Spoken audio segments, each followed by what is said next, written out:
little snow bunny. We snort snow white. That's the shit, I'm a go dummy. Like Jesus Christ. She my little snow bunny.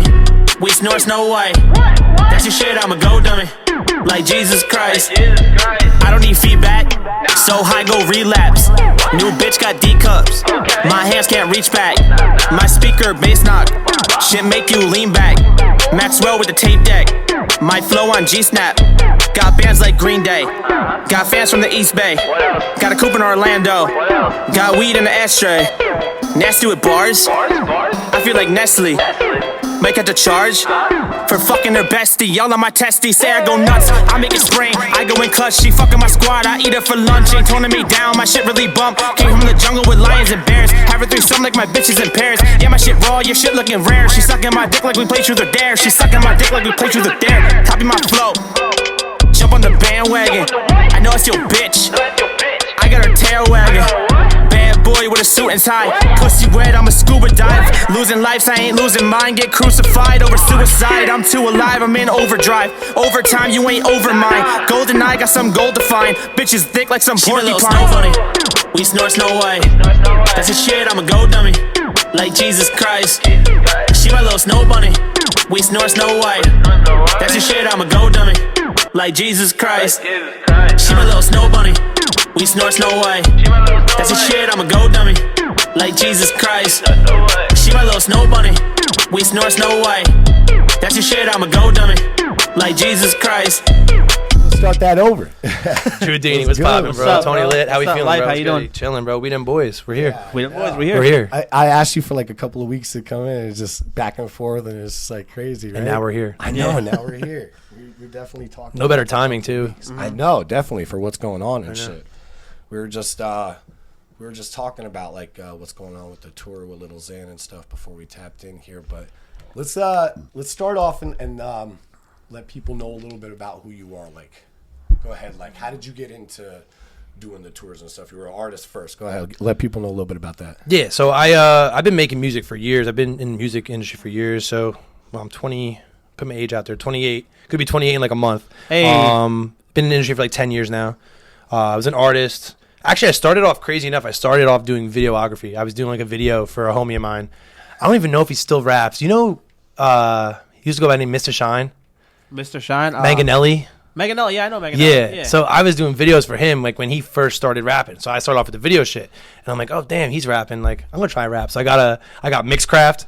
I got a guitar. I used to have Mixcraft. A Guitar Hero microphone. I put a tissue over it for a pop filter. Wow. And I was recording in the house. Good old studio going. Yep, the good old home studio going. I think that's how we all started off. I started off on Cherry Street in Lakewood with a microphone in my closet.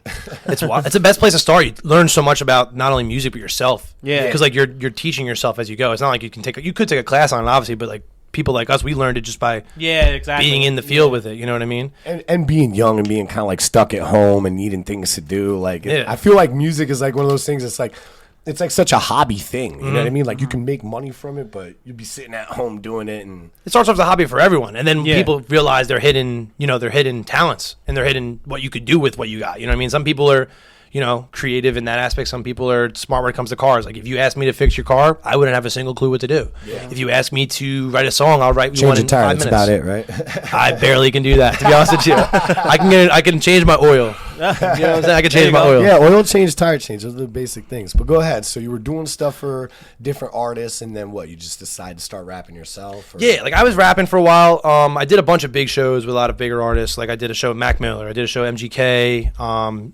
On that Mac Miller bill, it was Chance the Rapper and Meek Mill too. So it was just like a crazy lineup. Like that was 2014, I think. Nice. A while ago. But yeah, I've been doing shows for years. I started seeing good success with like, in New Jersey. So I told myself, I'm like, yo, I want to travel. I want to get outside of Jersey. So I threw like myself a little tour. That's in 2018, fall of 2018. We did that show. That was in the fall of 2018. Well, end of summer basically. But did some stuff in Connecticut and Philly. And just like traveling outside of Jersey, I was like, you know what? Like doing these shows in these other cities is going to grow me more because it's almost, I don't want to say like New Jersey is like a box, but if you box yourself into the New Jersey category, you will stay in the New Jersey category. The best way to really expand as an artist is to have people that don't know you and don't already have a prejudged opinion of you and your music hear you. Gems. This man is dropping gems right now. Message. Man. And that's the thing is like people don't understand is like that traveling shit is huge. But yeah, I was doing the traveling thing, and then I was still doing like I was still performing on the shows. I was still rapping, still writing music, still recording music. And it got to the point where the shows were growing and we were trying to do so much where I was like, all right, there's it's a split in the road. There's a lane that goes this way, a lane goes this way. Not that I couldn't do the music while doing the shows, but for the shows to really succeed, that needed to be like main focus for me. So, I started really focusing on the shows, putting all my time and, effort and energy into that. Traveling everywhere. We did shows all over the country. Denver, we did a show randomly, Pittsburgh. That's like awesome. Cities I've never been to my entire life. Yeah, I remember when I first met you, it was like you were still doing, you were still Who Is Life, you were still doing like, songs and stuff. Like I remember a lot of the shows didn't even get hyped up until you started doing something. And that's the thing is too, the live performance, like for people, like it's dope to make music. It's like it's super dope feeling just creating a song, putting it together. But like my favorite part of music is not hearing the song first. I'd rather see you live because that energy you're putting out live. Like some people are so dull on stage and they're sitting there and there's like this and they're just rapping. Just listening to music in your car is like one thing, but like get on the stage, live. You feel it. You feel like the soul in it. For people that put their soul into their music, you can feel it when it's live. That's why that'll separate the rappers from the artists. The bass is hitting hard. You get the personality firsthand. Facial expressions, the whole nine. All that shit. Making eye contact with people when you're on stage. It's just like it's a different vibe, bro, than just creating music. But yeah, and I was doing that. Started working with some bigger artists for the tours. We had tapped in. So one of my bigger shows, actually I'd say probably my biggest show was I did a show with Lil Xan. And I had met Steven Cannon, who was part of Xanarchy. On that show, we stayed tapped in, whatever. I had linked up with my homie Kyle, Kendall Visions. Shout out to Kendall Visions. Shout out Kendall Visions. Shout out Kendall, that's the bro. Yeah. We linked up and we did a tour with Lil Xan, with Steven Cannon in that was 2019, spring of 2019. We just kind of built a really good relationship with him. Like he really fuck with us. Yeah, I love him, bro. He's cool dope. Steven's really down to earth. Oh, I was talking about Kyle. Oh, Kyle too. That's the brother. That's the family. That's the family. That's the bro right there. We connected right off the rip. Like actually crazy. My first tour I ever did. He lived in Connecticut. I met him on tour. He did photography at the time, and that's how we connected. Was through that. And he was like, "Yo, like I want to do the shows." We started working together, and me and him were like this with the concert shit. Like all of our ideas are bounced off each other. It's the best feeling having.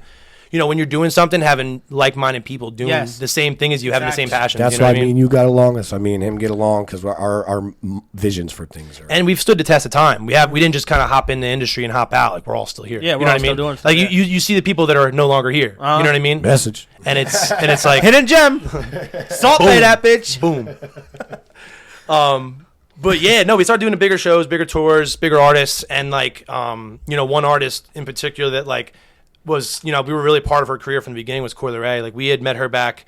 I came across her fall of 2018. Shout out Coi Leray. Shout out to Coi Leray. Everything fucking cozy. Oh yeah, I was there. I was at the show. Everything fucking cozy. Yes, you were. I was on tour with you, girl, and it was a blast. She's awesome. She's awesome. I love her. I appreciate you for that, bro. That was a great experience. Yeah, it was awesome, bro. I'm just glad that we all got everything was smooth, top to bottom. You know what I mean? No, that one did go really. Yeah, everything was great. It was great. And honestly, that was like the last big thing before COVID hit for us. Oh, yeah. Yo, you know what's weird? Forgot about COVID. I caught COVID before March, before they even. Same. I came off a tour and I had it.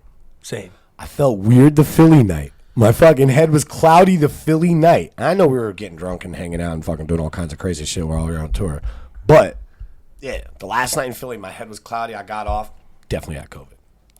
I think I noticed it. I don't know if I noticed it on tour, but I went to Fort Lauderdale with like a bunch of traveling will get you. Oh yeah, especially when it's just spreading at that time too. It's like new. You're vulnerable to that to the max, like the max vulnerability. You're out there touching all kinds of germs. Immune system's low. Yeah. Not to add to the fact we're fucking drinking. Yeah, we're exactly. Immune system already at the lowest point it can be. Like all fucked up and shit. I remember we were in Taco Bell when we were in Connecticut at like 3 o'clock in the morning getting drunk. Like Taco Bell. Yeah, these liquor slushies and shit. Drunk Taco Bell. It's the best. We're up the street from the venue too. It's perfect. Literally around the corner. I was right around the corner. That is perfect. Yeah, right around the corner. All right. So we touched on that Coi Leray. So. What else, man, as far as like with the tours and everything before that? How many tours did you do before COVID hit? How many tours did you do? All right, let's think. So we had my first tour, which was fall 2018. We had a tour with Live Like Davis in November of 2018. That was Shout out Live Like Davis. Shout out Live Like Davis. Haven't talked to him in a minute. He's on Wild 'N Out, right? That's Young Swag. Oh yeah, okay. Davis might have been on Wild 'N Out. I think he was. I forget what he was on, some kind of show or something like that, right? Yeah, I don't even know how we came across Davis. I think Hip Hop Mike. I followed him.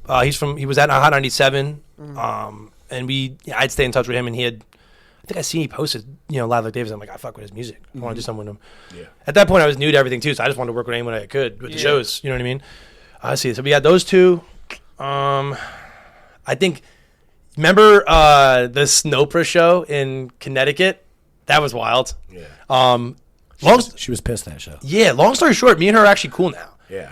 There was like a tension. I saw her post something recently on IG that was crazy. She was like calling somebody out. It was fucking, what's his name from Wild 'N Out? Nick Cannon. That she stole his style. She had like a picture of her and then a picture of Nick Cannon. And he had like her complete style. Like he copped her. Well, that's what always happens in that I shit. know, but I'm just saying. She was like shouting him out like, yo. Yeah, she's, at least she says it how it is. She didn't sugarcoat nothing. Nah, yeah. Me and her had like a little like weird tension, but then like. She's cool though. I fuck with her. When we were on the Coil Ray tour, she was there with us in Boston. Yeah, right? we chopped it up on that tour. She pulled up to Connecticut, and she hit my phone, and she's like, "Yo, come out." I hung out with her for a while in the back on the Boston show. Yeah.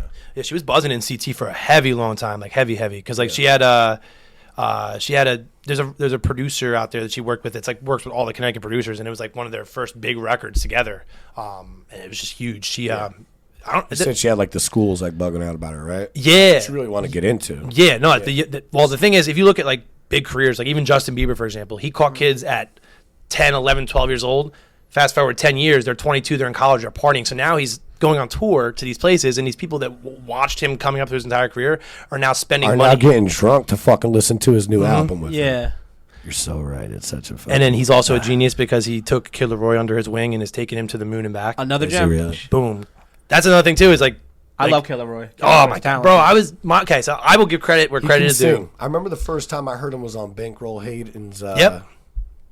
That little bitch a deep. No, that's a different one. I'm gonna be a millionaire. That's Tekka, yeah. That's like 17, but I'm gonna be a millionaire. Yeah, that shit right there. Well, I heard that song, and then he did like he had a feeture on it or whatever. They had a different version where he had a feature, and I was like, who the hell is that kid? Like that kid could sing. Yeah. What's crazy is I give credit. Drew B told me about him in 2019, like before he was like even that song came out. He's like, yo, bro, he always got these underground artists. I gotta tell him that. I always tell him all the time, I'm like, yo, Drew B is definitely on it. But he's onto the underground scene. Have you seen him lately? How's he doing? I see him online. I see him on IG all the time. Yeah, he was just doing something month recently. ago. He was all over the place. Yeah. He's been doing a lot. He's actually in Battle of the Bands. Really? Big. I don't know if you remember Battle of the Bands, like when we were companies with artists and shit. Like that's like a big thing to get into. And he's actually one of the only rappers I think in the competition this year. Wow. It's up his way. He lives up in like the Summit, New Jersey area. Yeah. And this is Battle of the Bands is up there. I'm pretty sure it's called Battle of the Bands. I gotta double check with him, but I'm pretty sure that's what it's called.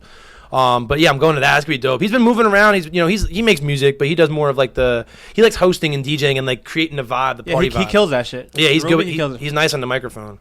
I'm excited to get back to the show. That's what we've been waiting on. Is these tours. This COVID shit. That's the next thing we got on the board. It's like it's crazy, dude. Like that just shut it. You were going like this, bro. Like you had a crew, dope shows, all kinds of artists sliding through, and then that shit happened. And face planted. The whole industry though, it's across the whole the people that really ate during this time were in the industry were videographers, photographers, because you could still shoot music videos, you could still do photo shoots.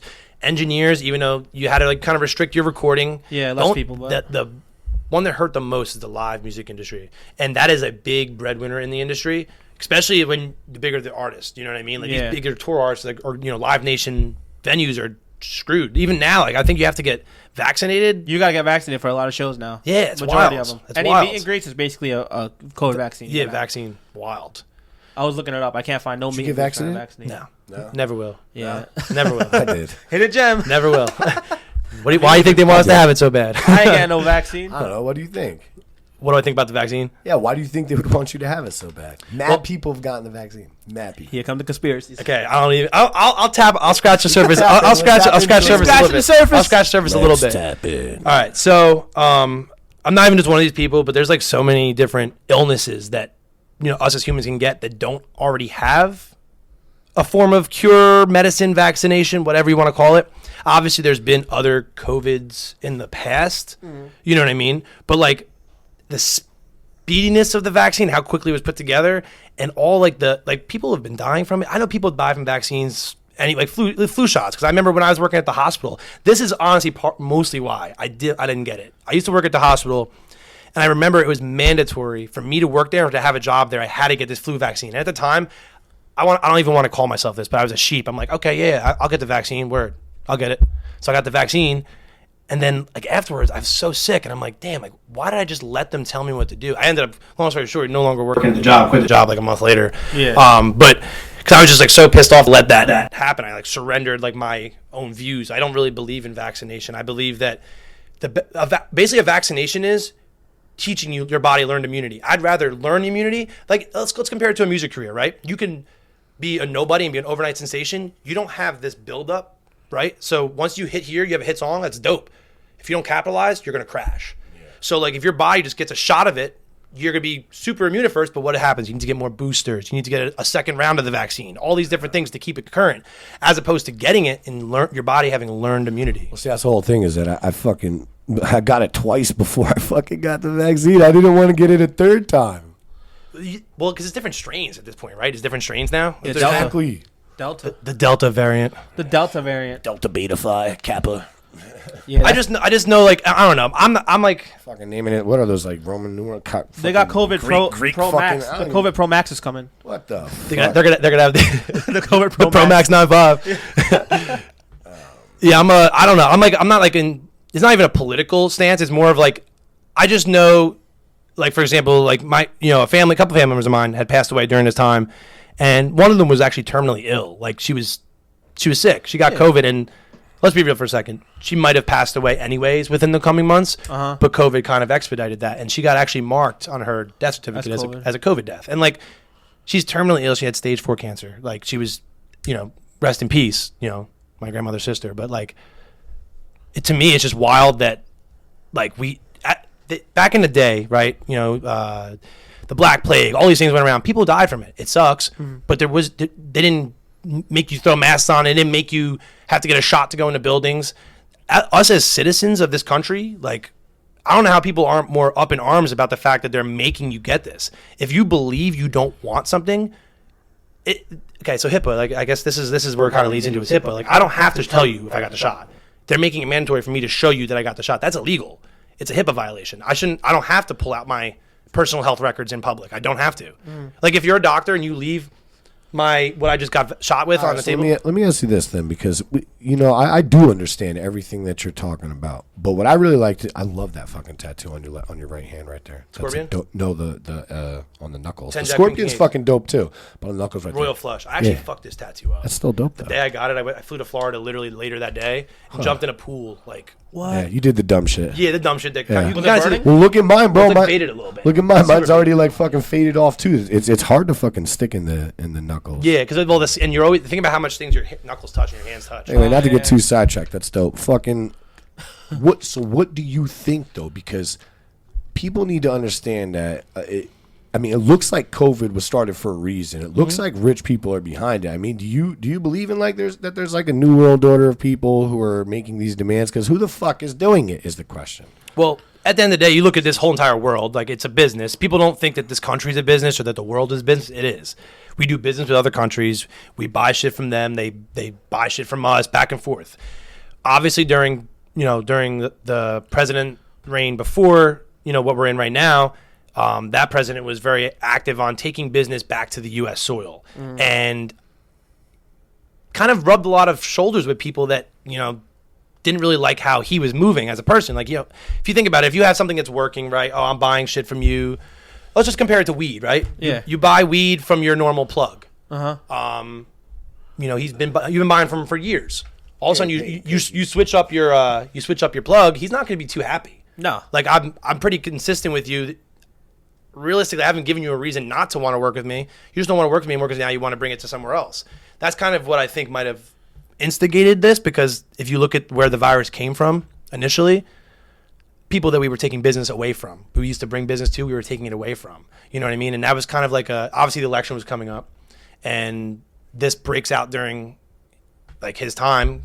To say he didn't know about it might be a stretch. He might have knew something was going on, but like, that obviously left a stain on his record as a president is like this went down and you didn't react as everyone expected you to during this time. Like obviously he reacted according to his own knowledge. Like he's not a scientist. He doesn't know anything about this shit. Obviously he has people in his team that knew about it, like how to, go about it. But COVID is not solely Donald Trump's fault.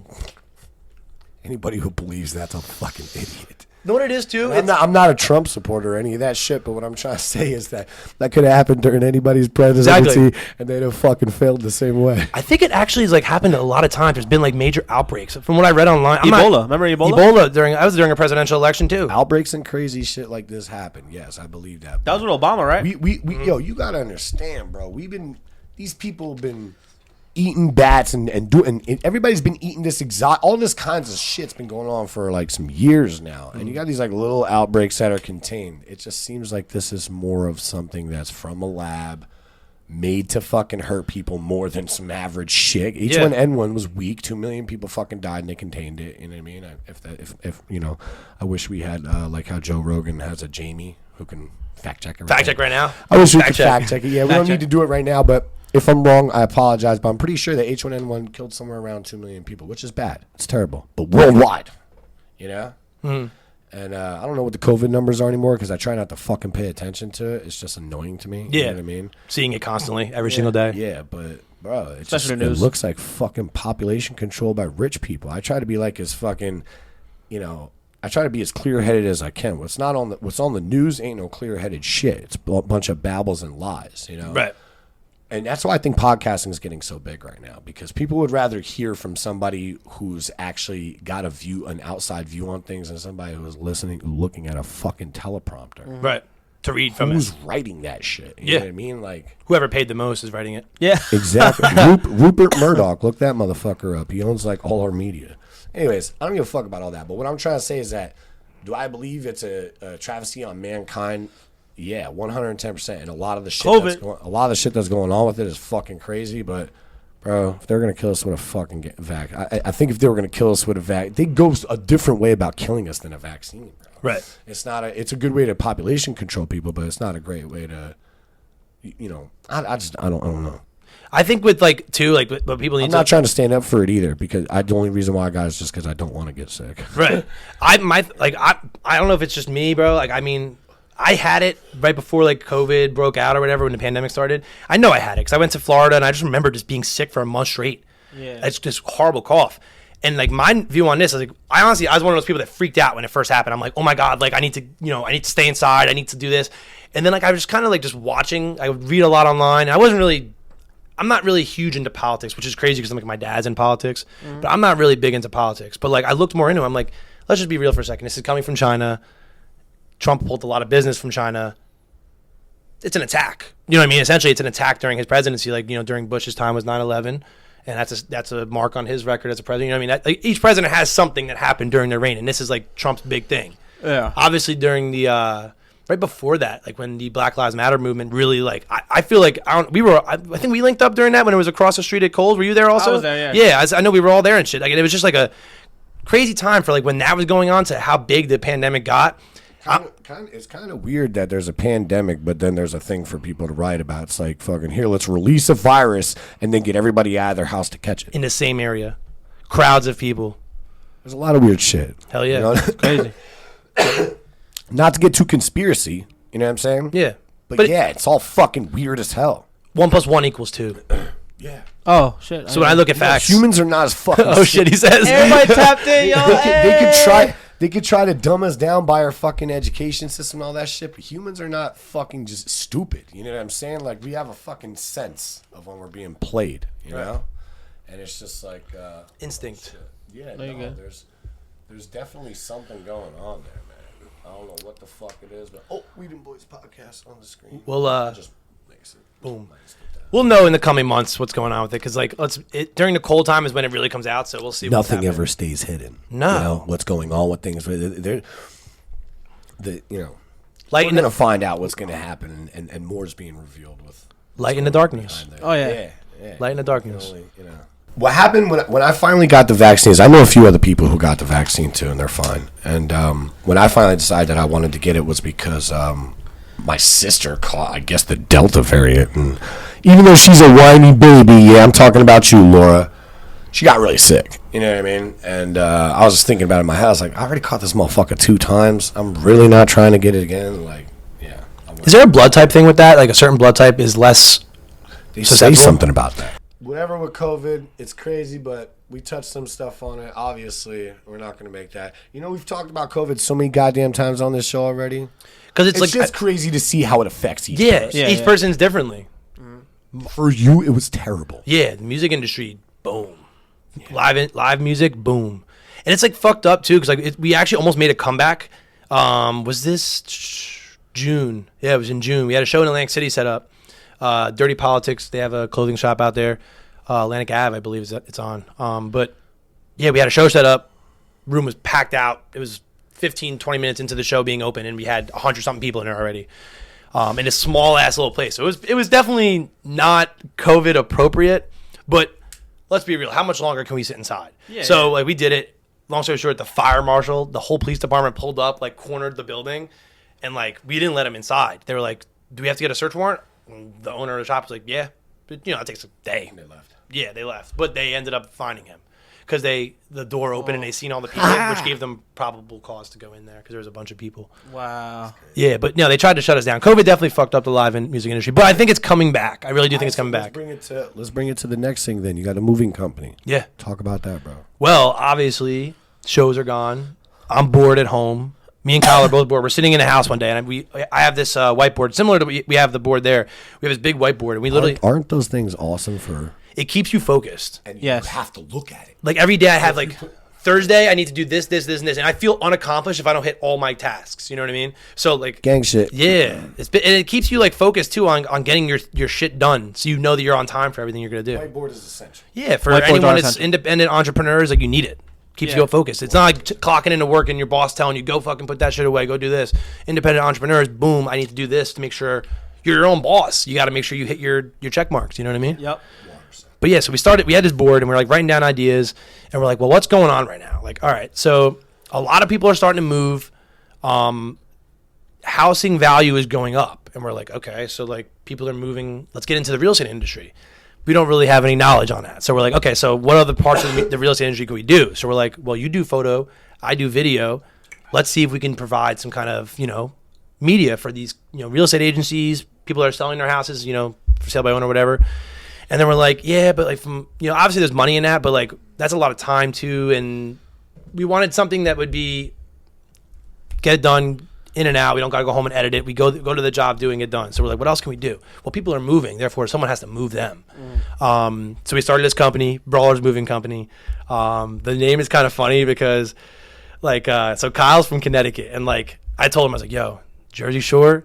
I was like, if you're in Seaside in the clubs, shit's going down. Like, there's going to be bar fights. It happens every single weekend. Facts. Like, it's just like a thing.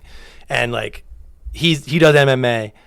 So it was just funny how the name came about. He's like, yo, like, he's like, when we go to Seaside, like, we're always like, getting into it. People like, we're brawlers. Yeah. And we fucked with the idea. We ended up riding with it. And it's funny too, because like, it's like a real Jersey company, because it's like the Jersey attitude is like, I don't give a fuck and I'm gonna say what I want to say.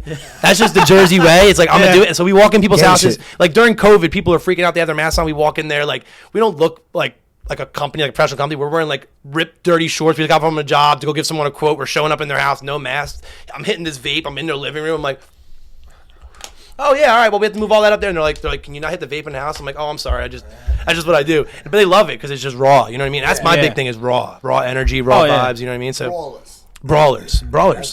And our slogan is brawlers. We're gonna knock you out of your fucking house. Bang, right there. Bang, gang shit. Yeah, that was good. It's honestly kind of slow right now because I worked for Varsity Moving, so I remember when you were first getting into it. Remember we talked about it? I think we had like a whole long conversation. Yeah, the liquor store. We were sitting there, and I was working at the liquor store during that time too. Yeah, and we were sitting there talking for like an hour almost. Yo, I remember watching the music video you made in the liquor store. That shit was dope. Yeah, it was my old job. I like quit the job, and then like a month later, I went in there. I was like, "Yo, can I hop in this cooler real quick and do a music video?" And my boss was like, "Yeah." She's like, "Yeah, go ahead." We just had a fucking podcast with our boy French, and we hooked his up with a music video at the end. Like, I seen that. Yeah, I seen that. Hell yeah. Yeah. So that's gonna be our new thing. We're gonna hook everybody up with like little mini. Instead of just sitting here bobbing our heads listening to some music, let's give them a little, a little different look, something different than what they're already getting. It's got like the cut scenes. He's giving me a cut and all the rest of that shit. Yeah, no. You fuck with Delta 8?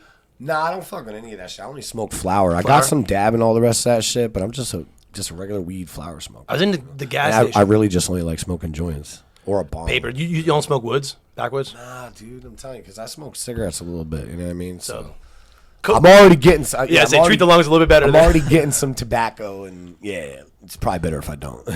I started hitting these. I went to a gas station. I go to this place in Bayville. I think it's called Eagle. It's on Route 9. It's kind of like a lonesome gas station on Route 9, right? But when you leave Lacey to go into Bayville. Mm-hmm. I went in and the guy's like, "Oh, you tried his new stuff?" I'm like, "What is it?" He's like, "Delta 8." Oh yeah, I've heard of it. I didn't hear. What's it feel like? It honestly, so it's like this never happened to me. I'm not a paranoid weed guy. I don't get paranoid when I smoke weed, but like some people do. Delta 8 is like weed feeling, weed high, but doesn't have that super like paranoia like into couch feeling, like where you're like super high and you're like you get a nice body high, and it's like almost like hitting a weed dab pen essentially, like the same kind of vibe, same kind of feels. But it's cool. That's dope. Right at the gas station. Now that weed's legal in Jersey, you can get anything. Hopefully soon. Oh yeah. I mean, people told me that shit's just like straight up weed. What, Delta 8? Yeah. It basically is. Well, from what I understand, this is what I was told. I don't know. I didn't look into it honestly, to be real with you. Weed is considered Delta 10. This is Delta 8, so it's 2 molecules short of a weed molecule, is what I was told. I don't know if that person was just BSing me, so don't quote me because I don't know the truth behind that. But Delta 8, just shy of weed. Yeah, nice. That's what I heard. I mean, I like I said, I smoke weed, and It's your preference. Yeah, I just don't really fuck with all the other stuff. Like, you don't smoke? Me, nah. He has smoked before. So he had a point where he was smoking. The reason why I'm Tony lit is because my music's lit, but I'm not lit. You know what I'm saying? That's why I can tell him. I mean, don't get me wrong. If we go to Jack's, I'm gonna have like 3 rum buckets in a row. I'm gonna get lit like. Drunk, you get lit like Tony. He be drinking his ass off. He is lit. When it comes to drinking, I'm I'll just not lit off the bud. Yeah, I'm just not. I'm one way or the other with that shit. Like I'll either be like smoking a lot, not really drinking, or drinking a lot, not really smoking. That's like kind of like my vibe. It's one or the other. For me, it switches up too. I'm always a smoker. Yeah, I always smoke. Every day I smoke weed. Yeah, it like levels me out. I've ADHD, crazy energy. That's why I go to the gym, all the rest of that shit, because I gotta burn it. I'm like a dog. I got that problem where I'm tapping my leg all the time and shit. I don't fucking smoke weed. I can't even fucking like. My ADHD got me into this shit. You know what I mean? Yeah, I be tapping my leg too. Yeah, I got you. Weed just bring, and you know what? Like, weed helps me be creative too. It really does. Like, it gives me like these like bursts of like, yo, I could do this, and then I believe in myself and I go do it. It's like, but has that effect on me. Especially if you're smoking like a sativa. Like a sativa is really like an energy booster. It really gets you kind of like. I got a bunch of different kinds, so I really don't know what I do know what they are and shit, but I don't really know what the fuck's doing. I try and focus on sativa. Indica is like if I'm trying to go to sleep at night, I'll smoke my indica. Yeah, I got some runts right now. That's a sativa. That's nice. Yeah, it's a good energy booster. Oh, bro, it's especially the person that's growing and knows what they're doing. It does give you like that gassy like energy boost feel. Yeah, and you're stoned as fuck. Yeah, but you also have energy. There's a little paranoia in there too, but if you're like a a controlled, confident person, you can kind of use it to your advantage. It's just like a propellant. You know what I mean? A social booster. You know what, man? But for some people, it can fuck with them. Yeah. Some people can't handle really strong weed. Like they smoke some strong ass weed and they get like you know what I mean? Like paranoid. Yeah. Skidded. Yeah. Crazy. And their character changes. But it's understandable. Marijuana is a strong drug. Certain levels of it in your bloodstream are going to make you react certain ways. Yep. And, every person's different, unfortunately. Yeah. Some people literally just don't smoke weed because one time they got so paranoid they couldn't do it. Well, that's one of the reasons why I don't do it. You got paranoid? Well, I got so paranoid one time that I'm going to tell a funny story here. I got so paranoid. It's always the reason why, too. Yeah. I got so paranoid that, like, we were in the woods and we were all, whatever, the fucking, the bong we were actually smoking out of was like someone's pool water because that's how bad. Like it was like gravity bongs. Yeah, GBs. And I got so high. I'm walking around back and forth. I'm talking about how Obama's the worst president. I'm saying a bunch of crazy shit. They're like, "Yo, you gotta eat, bro. You gotta calm down." They gave me something to eat. I thought I was choking on it, and I'm like, "I need water. I need water right now. I'm gonna die just now." They're like, "Yo, all the water we got is right here." I took the gravity thing and I chugged the whole. Oh, it's pool water. Yeah. Oh my god, bro. And I was like, "I'm never doing this." I have a crazy GB story, bro. I'm at my boy's house. Mike Buron, Brett Smith, high school, senior year, summer. I've never taken a GB. Like I smoked out of apples, I smoked bongs, I smoked blunts. Yeah, well, gravity bongs are totally that that whole scenario, bro. First time I smoked was out of one, and I was in my boy's fucking garage, and I fucking was sitting in That's what I'm saying. Dude, I was outside. Fucking leaned Same over thing as you, and bro. fucking threw Oh, up same thing all as the- me? Bro, I was Mazo. choking. I took a GB and so he loaded up the cloud and it was literally yellow. It was like it was like this. It was yellow. And he goes, all right, rip it. I'm like, oh my God, it looks weird. I looked wild. I'm like, where, let me hit it. Boom, I hit it. And like, I just remember like everything. I got super lightheaded. I'm like, holy shit, I can't breathe. So for some reason I ran to the pool. That shit hit your system. Bro, I jumped in the pool and was just floating. And they ripped me out. They thought I was like fucking drowning. So they ripped me out. Bro, I couldn't even stay awake. I went on this kid's couch. I was sleeping for like 4 hours, bro. And I woke up to his mom. And I was still high as shit. Yeah. Woke up to his mom, like in my face, like, are you okay, sweetie? And I like freaked out. I'm like profusely sweating because I'm high as shit. And I'm like, this is like it's literally my first time ever taking a GB. Because that shit hits. You pack that shit up and yeah. Yo, the first time I smoked, I took a GB.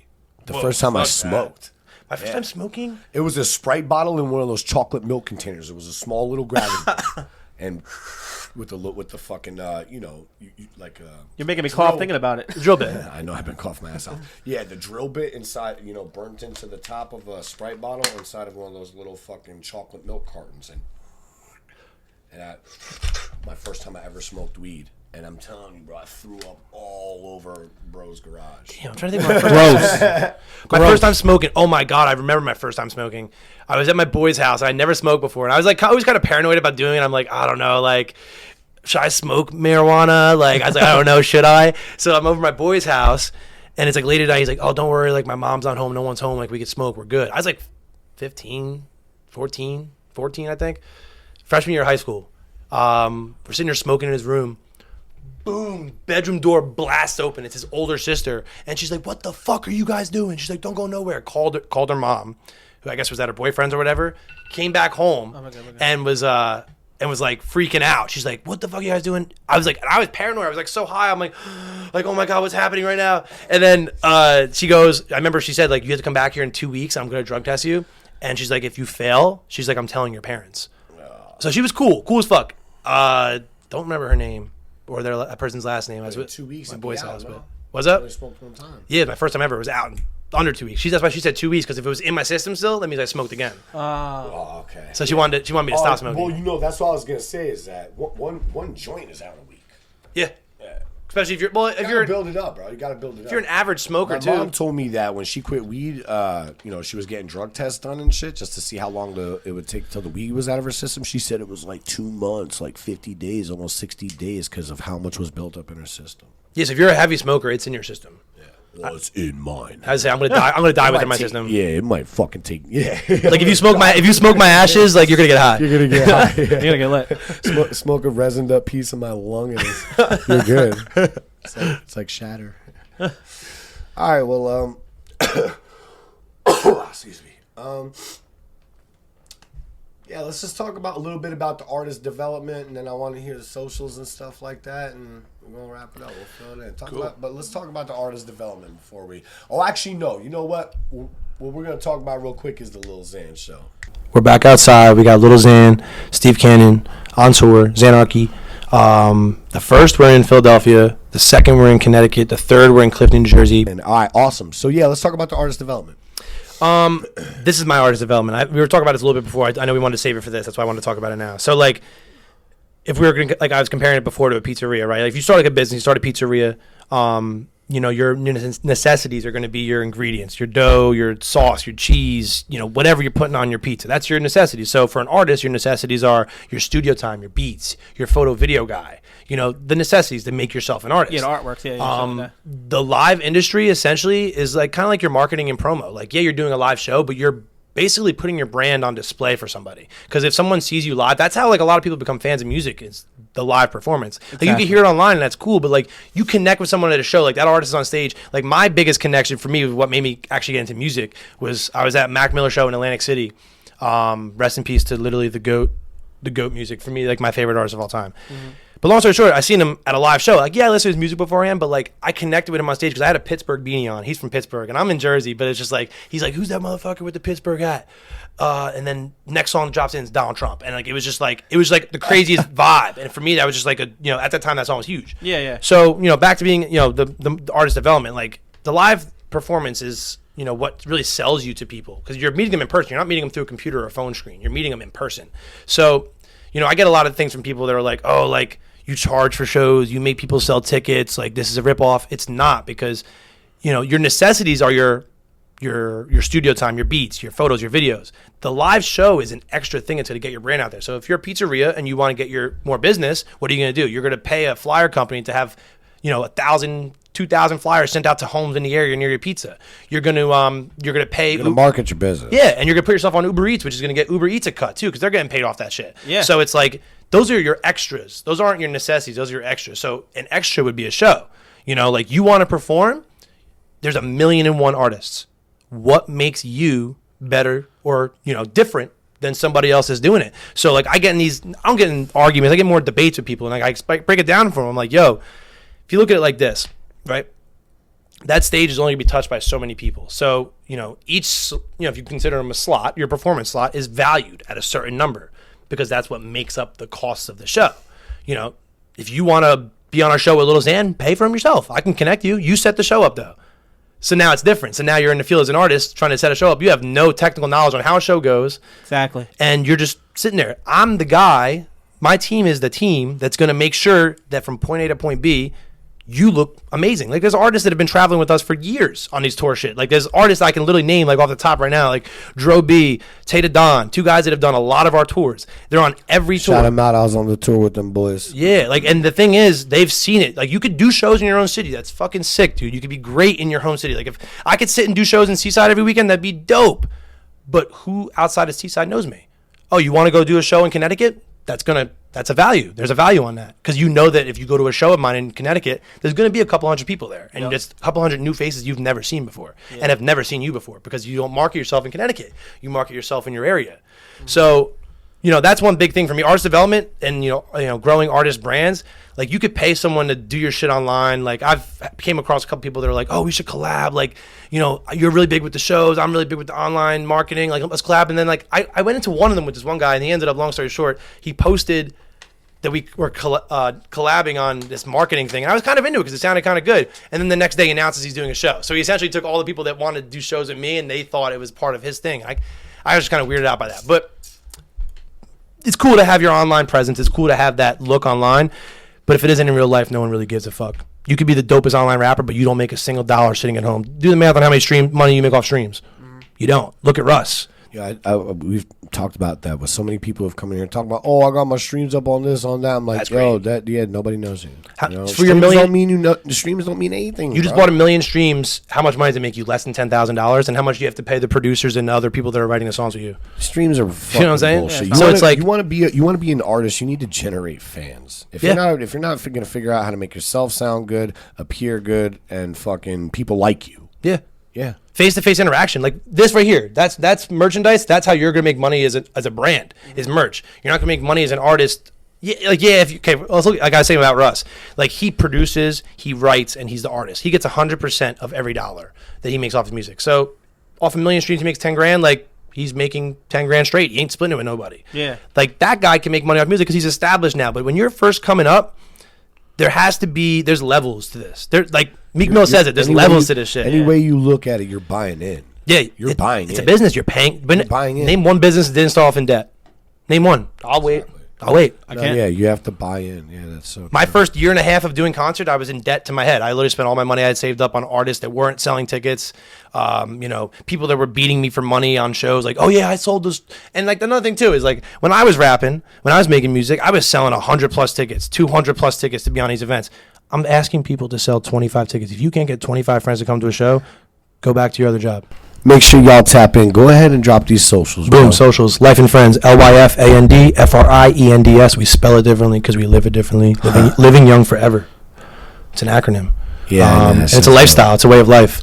It's like you could be like that's what music is, and music's like the beat of the drum for our lives. Think about like what this podcast is about. Music. Think about when you go in your car, what you do. You put the music on. When you're at the gym, you put music in your headphones. You're at the club, there's music on.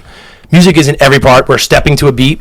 So like life for me, living young forever, is you could be 80 something years old making music, creating music, and it feels the same as if you were that first time you recorded on a microphone, because every song has its own soul. Bro, my dad's like almost 70 and he's in a band and they're still playing in bars. Boom. It's forever. They feel like rock stars. Living young forever. Living young forever. 100%. They feel like rock stars every weekend, bro. It's the best feeling in the world. Yeah, I got a video I could show you. They jam. They sound fucking good. I actually want to. You were asking before about me getting back into music. I want to make pop punk like rap. I want to show you some beats after we get off this podcast. Yeah. Listen, anybody that's an artist, anybody who's coming on this show or who's been on this show or who's just watching this video, we're gonna cut some stuff out and use some different parts of it for different things. But this part of it right here, you gotta listen to, because like I'm telling you, my man right here has put on a lot of different artists. I've been on tour with him. I've seen all the different artists around them. I've seen them grow their fan bases. I've seen them grow their notoriety on all their social media platforms and all the rest of that shit.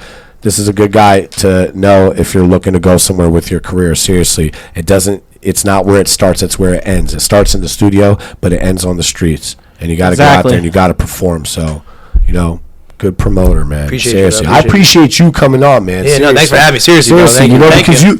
Because you do put, bro. That's why I like you as a person, because you've always put everybody else around you on. And that, like with the podcast, I feel like I'm doing like the same kind of thing. And you're putting people onto a different platform they'd never been a part of. Like this is my first podcast ever. Yeah. Hey, boom. Virginity popped. You just popped the cherry. Wow.